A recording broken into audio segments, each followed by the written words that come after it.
Do you need to start saving more money? Tired of going into your accounts and seeing no money in the bank? Well, have no fear. I'm here to give you some tips on how to get your savings in order. But first, let me tell you a quick story of the richest man in Babylon named our dad and how he was able to acquire such huge amount of wealth over time. The rules of money and wealth creations have remained the same since ancient times, and our dad's teachings, even though they're 4,000 years old, are actually still applicable even today. Within the words of our dad himself, I'll instruct you on his strategies, which you'll be able to utilize and implement to acquire awesome riches for yourself. Have you subscribed to the channel yet? Be sure to hit the sub button, bell button, and like button. And in the comments below, let us know some of the tricks you've been using to save money. Now back to the story of our dad, the wealthiest man in Babylon.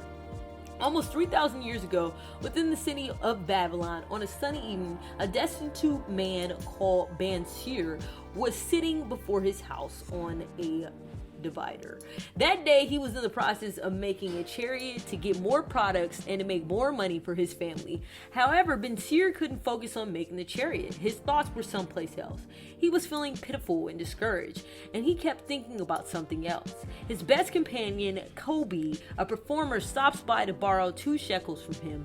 Insure answers bleakly, "If I had 2 shekels," and educates his companion, "To no one I could loan them, not indeed to you, not even my best of friends, for they would be my fortune. No one loans his whole fortune, not indeed even to a best friend." To which Kobe answered, "Then why don't you go work on the half-built chariot today so you can gain a few shekels for your family?" Insure tells Kobe that final night where he was resting, he had a dream in which he had an awfully wealthy man and he could afford anything he wanted in life. On top of that, he gave money to the poor. However, the dream finished unexpectedly and he woke up, and since that point, he's been sitting around sulking. Insure asks his BFF Kobe, "Have you pondered why we have worked our entire lives and earned a parcel of shekels, but still we don't have 2 shekels between us?" After a few minutes of considering, Kobe says, "Insure, my friend, I have an idea. I passed our ancient companion Arcad on Boulevard today. His satchel is never purged, and a few indeed say that he is the wealthiest man in Babylon.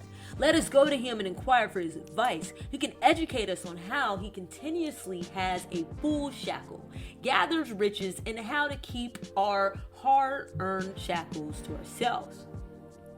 The 2 men go to our dad, who's exceptionally satisfied to meet them. Our dad could be an inviting individual. Upon hearing the situation of his 2 companions, he's more than open to the thought of educating them on his ways of accomplishing monetary autonomy. The primary lesson that our dad instructs is, "Start thy satchel to swelling. Spare at slightest 10% of your income." This sounds so simple. However, few of us actually do this. The thought is that after you have cash, the primary thing to do is pay yourself. You can do this by keeping 10% of those profit, whereas you'll be able to spend the rest on your daily experiences like your car insurance, versatile costs, online memberships, kids' college expenses, mortgage installments, and so on. For illustration, on the off chance that you make, let's say, $2,000 a month after all your assets, the primary thing you would like to do is save $200, typically called paying yourself. You pay any of your bills or shopping you need to spare at the slightest 10% of your income. After doing this, at that point, you pay your other bills. You see, you need to save to begin with, since given the opportunity, our wants and our undisciplined nature will rapidly need to satisfy our brief term needs and longing for wants like buying a new car, unused smartphone, baby shoes, or expensive food, rather than fulfilling the long-term objectives of accomplishing budgetary freedom. The next lesson that our dad instructs is called Control Thy Expenditures.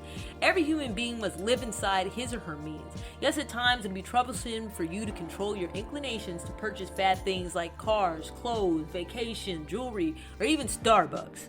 But you have to control these enticements to be beyond any doubt that your long-term objectives of achieving financial freedom is worth it.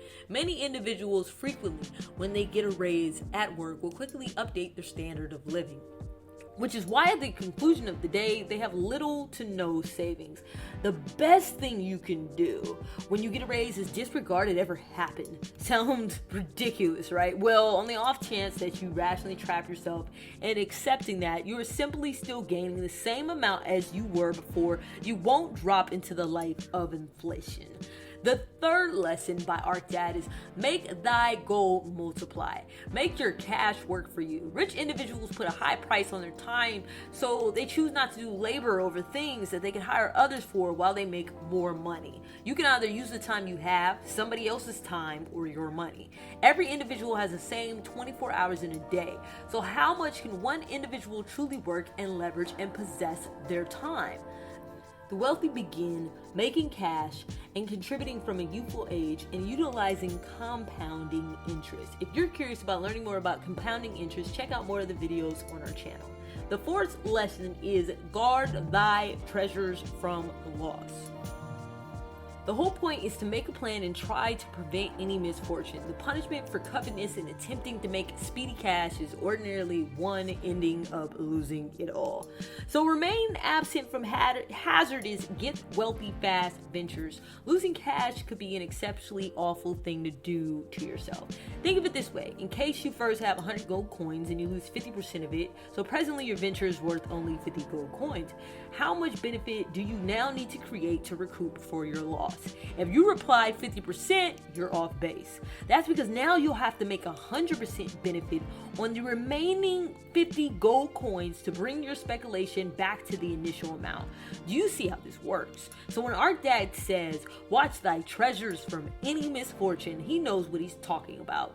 And this ought to be the number one lesson for any entrepreneur. Never lose money. The fifth rule of Arc Dad is to make of thy staying a beneficial venture on your home. It makes more sense to pay a mortgage than it does a lease. When the installments for your property are made, in the long run, you get a full title ownership of your home. You and your children will have a peace of mind that no matter how hard life gets, you'll continuously have a roof over your heads, which you own. Arc Dad's sixth lesson is ensure a future salary, given development for your lean years and your family. This bubbles down to retirement, arranging and insurance. It's great to know that when you retire, you'll still have a wage, so begin planning for retirement now instead of later. The seventh lesson from Arc Dad's address is increase thy capacity to win. Always seek to memorize more and end up more shrewd, which can assist you financially. Position yourself to form more cash by moving forward your abilities and making yourself more employable. Train yourself to go to classes, take employments on the side, anything you choose. Set specific and quantifiable execution objectives and start working to earn more money. So ideally, Arc Dad's lessons ought to have made you realize the significance of savings, the do's and the don'ts that go beside it. In any case, knowing that reserve funds and ventures matter was half of the fight. The other half is actualizing his lessons on our life. Do you find it difficult to save your income? Do you have mounting credit card bills? Is your spending more than your income? If you answered yes to any of these questions, then check out these tips. Tip number 1, mechanize your reserve funds. The best way to do this is to set up an automatic savings plan. You can design your bank account in such a way that the minute your paycheck is received in your account, 10% of it is naturally exchanged to another investment funds or investment account or a savings fund. Tip number 2, invest funds incrementally. Once you're on a mechanized reserve funds, arrange the way you truly construct your savings to extend those investment funds by 1% every 6 to 12 months. For example, on the off chance that you're setting aside 10% of your paycheck, reset it to extend by 1 or 2% year after year and each year after that. Tip number 3, bank your rewards. The trap is rewire your brain to think of reward as extra money. Anytime you get a raise at work, year-end reward, a cash compensation, or any sort of financial blessing, put it promptly in your investment funds or savings account. As Arc Dad puts it, pay yourself first and control thy expenditures. Tip number 4, title your account. In case you provide your investment funds or savings account like financial freedom or Paris vacation or maybe indeed the American dream home, you might discover yourself hitting your reserve fund targets more frequently than before. Title them. This kind of goal-based investment funds approach is additionally called mental accounting and behavioral finance. Tip number 5, make going into your savings a hard task. Comfortable is, incredible, but it does not allow you to change your long-term objectives. Most banks permit you to get to your capitals 24/7. However, being able to get to your cash flow effectively can be perilous for a few individuals with bad investing habits. One option is to put the most extreme withdrawal limit to it. Another approach can be to erase a smartphone app, phone number, web page that you access this account from. We hope you like these tips. Apply them to your life. Thanks for watching. Hit the like button, sub button, bell button, and we'll see you next time.